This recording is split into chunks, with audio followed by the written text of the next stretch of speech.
am sama kër ku far Pastef. très bien c'est ça malheureusement. Niass. suñu déggee Djibril lu mu wax mooy dañoo war a dissoudre peut-être parti Pastef parce que moom jàpp na ne que état bi dafa xaw a ragal sax looloo tax ba tey ñuy lox-loxal amaana peut-être vidéo yu ñu am wala ñoom preuve yu ñu am wan nañ ne que lépp lu am tey Pastef moom moo tax est-ce qu'on peut le prendre ainsi. waaw fi may njëkkee ci wax ji mooy ñii problème bi ñu am ak réew mi il faut que ñu régler koog réew mi njëkk ñu koy régler ak benn parti dañoo am ak problème bu sérieux ak Sénégal. war a toog wax ak sénégalais yi réalité waxuñu ak sénégalais yi réalité jàpp ay télé yoo xam ne ni kenn ku ci gën a réalité yu ñu tëj télé yi yàlla di dogal jàll mi dara tawut ña ngeen demoon jox leen i bopp ñoo génne seen i mbir wan ko sénégalais yi. mooy ñan. France 24 et tout yeneen télé ñoo génne vidéo yi muy wax ni comme ça amul benn buñ ci monté vidéo direct la parce que tubaab yi ñoo ñu gën a xarañ peut-être vidéo bu ñu dugal mu am mu nekk ay montage yu jaar yu yoon ak yooyu noonu duñ ko dugal seen télé yi duñ ay dof kon nañ bàyyi sénégalais yi ñu manipuler bi chaque jour ngeen koy jël di ko jëmale ci Pastef non manipulation bi ci waa APR Benno Bokk Yaakaar ci la nekk nu mu nekkee ci yéen mooy lan mooy fi réew mi toll dafa am lu ñu doon discours bu ñu doon xaar ci yéen mooy ngeen génn dalal réew mi parce que jàmm buñ koy ut yéen a ko war a gën a ut parce que bu réew mi yàqoo diggante 2012 ba 2023 yéen la ñuy wax ne seen loxo la yàqoowul ci Pastef ñaareel bi mooy parti Pastef moom daf leen a tere nelaw ba maanaam lépp luy bànqaas ci biir parti Pastef sàkkal ngeen leen pexe du El Malick du Bassirou Diomaye Faye du extra tey ki ñu doon xaar mooy deuxième wala deuxième muy Bassirou Diomaye Faye sax jël nañu ko yóbbu ko kon yéen maanaam bàyyiwu leen benn côté ci war parti Pastef ci ñu nokki ci teeg bakkan ñetteel ba mooy fi nga laal tuuti fi nga laal yow waa ji de nekk fi APR fi nga laal dafa baaxut mooy tey fii ci réew mi parti Pastef moo fi ëpp doole nga nangu ko ak nga bañ ko loolu yàlla moo ko dogal mais li yàlla dogal na nga taxaw ne lii par force dañ koy jël dindi ko fi mënul nekk nañ waxante dëgg beneen bi mooy bu jiyee amee cim réew président de la république dem seeti xalif général de Mouride yaa ngi dégg ay kilifa di dox ci suuf pour jàmm am du ministre yi génn démb ni ñu waxee noonu lañ doon xaaree ci ñoom il faut vrai ñuy waxante dëgg parce que mënoo taxaw yow gendarme policiers yi taxaw def point de presse ne am na ñu ñu rey ñoo xam ne nii ci lii ak lii la jógee indi ay vidéo teg ñeneen ñi indi ay vidéo yoo xam ne ni vidéo bi commencement ba fin mi ngi teg ngeen ne ñii ñi ngi wër ñii exemple mooy waa ji toog dend ak man mi ngi wër Cheikh Niass waaye gisul Cheikh Niass te mi ngi toog dend ak man et pourtant nee na kee mi ngi koy wër la Cheikh te kii mi ngi toog dend ak man loolu dafa mën a am nit ñaa ngi yor seen i bët di xool nag soxna si nañ bàyyi naxante bi tey wax réalité bi mooy jàmmi réew mi yéen a ko mën a indi su ngeen bëggee mu del si réew mi. mais yéen la yàlla dénk jàmmi réew mi. est-ce que du bëgg jàmm boobu également moom moo tax peut-être démb ñu génn expliquer un peu sénégalais yi. non c'est-à-dire expliquer un peu sénégalais yi dafa doon tegtalewu ne li France 24 wax amul lu ñu ci war a teggi liñ ci waroon a dëggal mooy am na vidéo yu circulé yoon dëgg la naam mi ngi ciy def liggéeyam waaye loolu ñun du suñu róor pour ñu leen di wax lii la ci yoon di def ak lii la ci yoon di tere loolu de mën nañu ko dégg waaye vidéo montage ak yooyu loolu wax dëgg ne yàlla xale yu juddoogu sax ba leen ko waxee ñu leen loolu moom gëmuñu. alors kay depuis 2021 ba tey ñu ngi ñuy wax bay sax mu ngi ko wax tout à l'heure waxu force occulte yoo xamante ne peut-être jusqu'à présent mënuñu ci wax kii ak kii peut-être lañ ci teg loxo comment comprendre tout ça et jusqu'en 2023 aujourd'hui on nous ramène encore les mêmes discours et on a vu aussi communication police ak lépp lu ci jot a juddu derrière. non c'est que Sénégal dafa am problème de confiance institutionnelle wax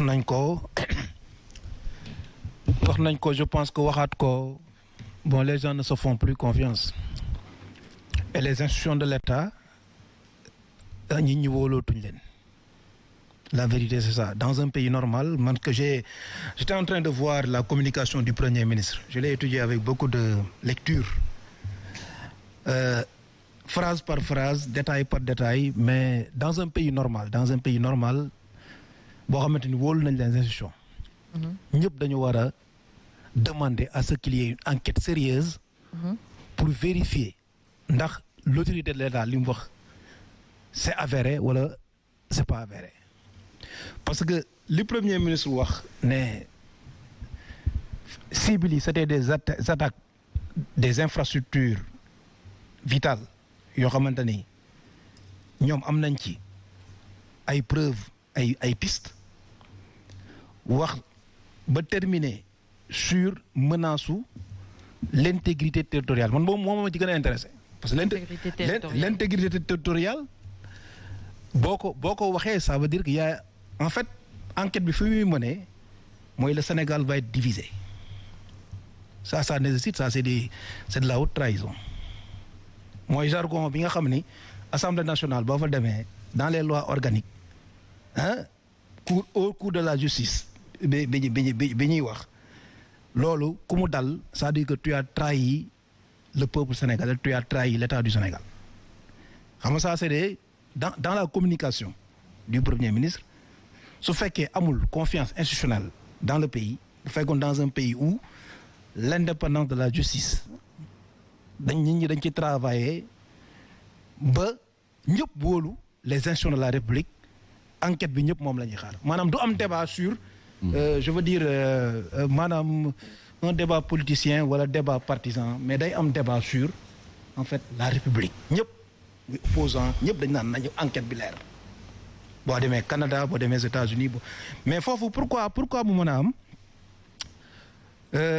li tax mu mën a am mooy parce que en fait dafa am benn conquête boo xam ni yenn réew yi dañ ko réglé depuis presque 40 ans ñun commencé guñ ko mooy l'indépendance de la justice le régime fédéral aux États-Unis le procureur est élu par un corps d'élus les professeurs d'université ñëpp ñooy élire le procureur de la République dans certaines chambres criminelles mais il y a un jury les magistrats dañuy délibérer ñu tirage au sort un jury de 100 c'est le jury qui est tirage au sort parmi les sommités ay doom ñoo xam ne wóolu nañ leen ñooñu ñooy juger maanaam les personnes mooy la confiance maanaam ñooñu la ñuy wóolu lu ñu wax rek ñu d'accord ci il faut ñu dem Sénégal ba ñu régler waat loolu ba peuple bi déjà restaurer la confiance institutionnelle maintenant c'est que xam nga léegi wax naa ko tout à l'heure c'est que xam nga Sénégal fi jamono ñu toll nii ñi ñemee ñëw débat sax bariwul man du mbelaan sànq bi ma waxee ne dama fii ñëw bon am na ñu bari ñu ne ma bon voilà émission yi léegi bon léegi voilà donc. alors qu'est-ce qu'il faut déjà pour vous dire que. moment yi lañ soxla communication des leaders parce que nous on n'est pas des dirigeants moi je suis pas un dirigeant je cherche pas à être un dirigeant je cherche à être un leader parce que le dirigeant c'est celui qui cherche le pouvoir à outrance Doumbouya est un dirigeant hein? Bon le militaire qui est au Mali est un dirigeant il y a des moyens de prendre le pouvoir moi je pense que il faut que nous la classe politique sénégalaise li ñu war a mat ñu mat ko. L'autre côté, j'ai vu une communication qui m'a déçu. Bonne communication. La communication du gouvernement m'a déçu par rapport à madame li ñu wax et que. Dans quel sens vous avez été déçu? Lan moo décevoir ci seen communication. Non, c'est que li ma décevoir mooy lii bala nga koo wax am na ay jëf yoo war a def ba pare parce que sénégalais li ñu soxla fi mu ne nii mooy. ubbi enquête. non les responsabilités. la vérité mais soxlawuñ la simple vérité soxlawuñ la vérité juridique. Parce que la vérité juridique est différente de la simple vérité. La vérité juridique, c'est une vérité des avocats et des juges. Mais la vérité, bi ñu war a wax peuple bi mooy ñoom en tant que responsabilité bi ñu leen jox ñu def li ñu war a def. beneen bi nga may ma l'autre partie parce que moi je suis pas centriste, je suis de l'opposition. Mais quand même, bon, je fais une analyse globale de de manière globale. Pour la première fois, nous dans Yewwi Askan Wi, notre communication aujourd'hui, le président de la conférence des leaders a dit que les jeunes sénégalais ne sont pas anti-français.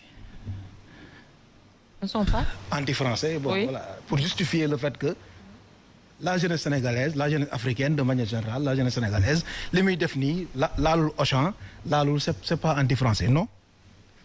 La jeunesse africaine est anti-française par des principes yoo xam dañ ko gëm.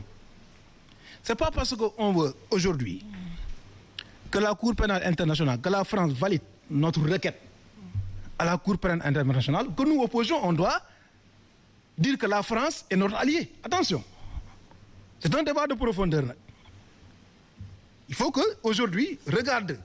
Bon, moi j'ai jamais gobé le fait que nous, on doit être au solde des Français, de la France, la colonisation. On doit les bons de trésor, les dépôts, la colonisation économique de la France. Pour moi, en tant que jeune leader, moi, le cordon ombilical dañ ko war a dagg. Mais notre discours politique aussi doit être un discours politique clair. D'accord. Sénégal dafa laaj une transparence politique. Moi, j'ai parlé de la restauration institutionnelle. Oui. Mais aujourd'hui, il faut une transparence politique. Am na ñenn ñoo xamante ni peut-être seen ñàkk lañ yaakaar pour nekk président de la République. D'accord. Mais am na ñu bëgg lijjanti pour nekk président de la République. Très bien. Alors. Je pense qu'aujourd'hui, mënoo doon président sans que Sénégalais ñoo lay fal.